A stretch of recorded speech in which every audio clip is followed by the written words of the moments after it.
As an immigrant to this country, I would like to say a few words to my fellow Americans. President Trump sought to overturn the results of an election, and of a fair election. President Trump is a failed leader. He will go down in history as the worst president ever.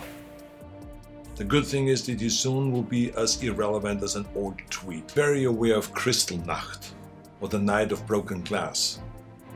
It was a night of rampage against the Jews carried out in 1938 by the Nazi equivalent of the Proud Boys. Breaking news. Arnold Schwarzenegger just turned Trump into a political pudding pop. No, he didn't use his Terminator strength. He used something even more powerful. His words. In a roast so hot it could melt steel, Arnold took on Trump like a boss. And let's just say, Trump's hair wasn't the only thing left singed. Before we move on, I'd like to ask you a small favor. If you appreciate this content, please take a second to like this video and subscribe to the channel. Over 98% of you watch the videos without subscribing. It costs you nothing, but it makes a huge difference to us. So, did you click the subscribe button? Great, thank you so much. Now, back to the video. Picture this. Arnold Schwarzenegger walks into a comedy club. The crowd goes wild as the former governor grabs the mic. Tonight, he says in that iconic accent, "We're roasting a very special guest." The tension builds as a Trump impersonator struts on stage. His hair as wispy as cotton candy in a hurricane. Arnold starts firing zingers faster than a T-800's targeting system. "Donald," he says, "I've seen better organized cabinets at IKEA." The audience howls with laughter, but the Terminator's just warming up. You famously said that the Republican Party has a problem at the box office. I heard you equate the GOP with the Titanic. Explain. The reason why I said it was because their policies were such that they were not really including everybody. And we were losing them because we were not addressing those issues. So I was telling them, I said, look, the way you're going, by being so healthcare reform and being so anti-environment and stuff like this, we are losing and we are dying at the box office. "You know, Donald," Arnold continues, "I thought I was the immigrant with bad English, but after hearing you speak, I feel like Shakespeare."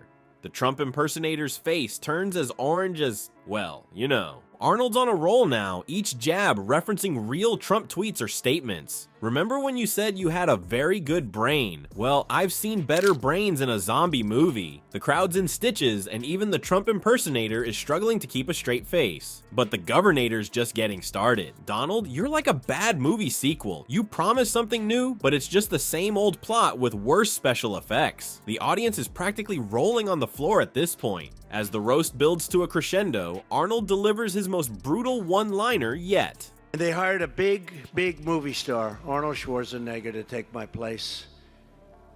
And we know how that turned out. The ratings went right down the tubes.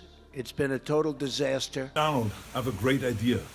Why don't we switch jobs? You take over TV because you're such an expert in ratings, and I take over your job.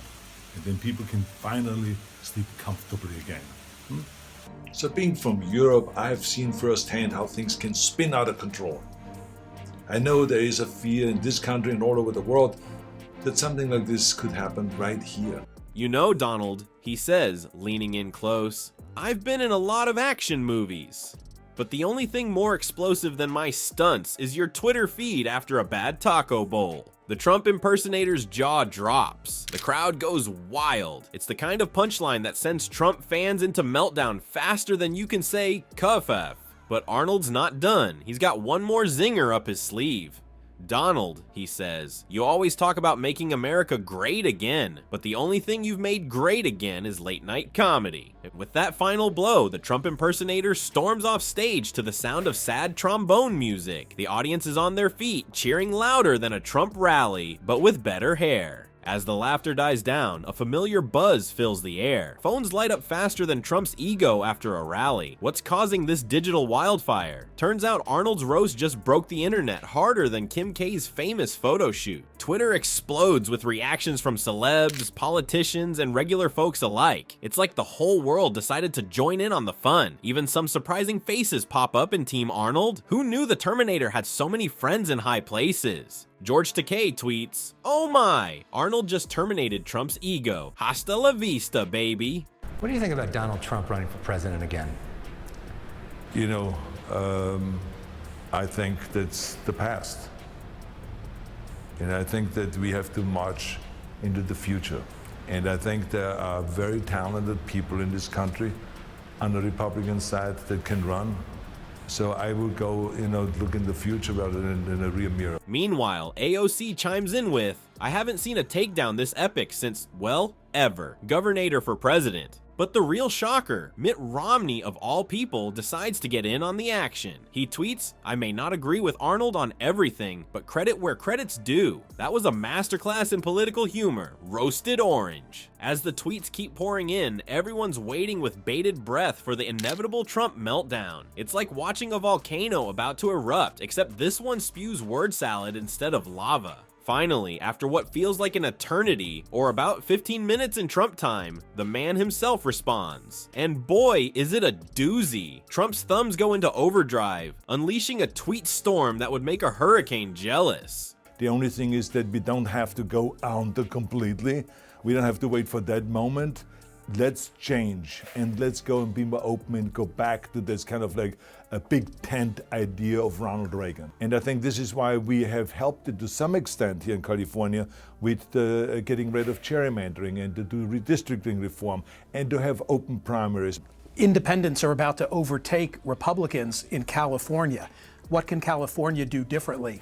I think independents are going to take over the Republicans, they're going to take over the Democrats also. Washed up actor Arnold thinks he's funny. Sad. He couldn't even save The Apprentice ratings. I made that show great.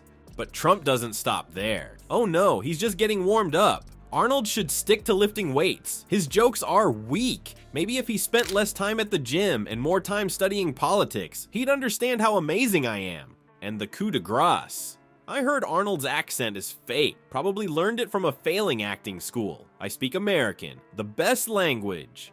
With each tweet, Trump digs himself deeper into a hole of ridiculousness. It's like watching a clown car crash in slow motion. You know you shouldn't laugh, but you just can't help it. Political analysts start weighing in, pointing out how Trump's response only proves Arnold's points.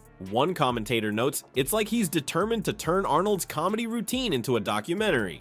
Well, folks, it looks like Arnold's roast of the Donald has taken the internet by storm faster than you can say, I'll be back. The Governor's Comedy Club takedown spread like wildfire, with everyone from celebs to politicians jumping on the bandwagon. Who knew political commentary could be this hilarious? It just goes to show that sometimes a well-timed joke can pack more punch than 1,000 boring speeches. Arnold proved that laughter isn't just the best medicine, it's also a pretty darn effective way to make a point. He basically terminated Trump's ego without firing a single bullet. Now, imagine if these two ever met face to face. Would Trump try to fire Arnold? Would Arnold bench press the Donald? One thing's for sure, it'd be a showdown for the ages. Maybe we should start a petition to make it happen. After all, in the world of politics, stranger things have happened.